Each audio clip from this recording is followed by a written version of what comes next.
Hey guys, welcome back to the channel, and this is how to make image to image in Leonardo AI.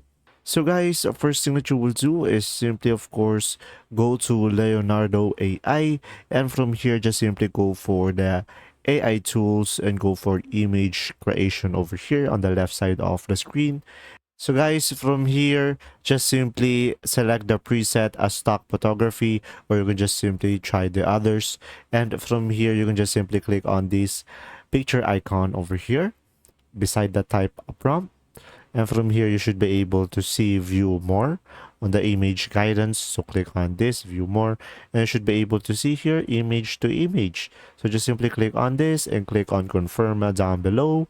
And after that, just simply upload an image to get started. So from here, just simply upload the image that you prefer. And let's say I'm going to go for this one and click on open. And after that, as you can see, you'll be able to type a prompt. So let's say I'm going to go for make it a watercolor. So I'm gonna go for generate over here. And guys, from here, just wait for it to load. And there you go. If this video was helpful, please like and subscribe. And thanks for watching, guys. See ya.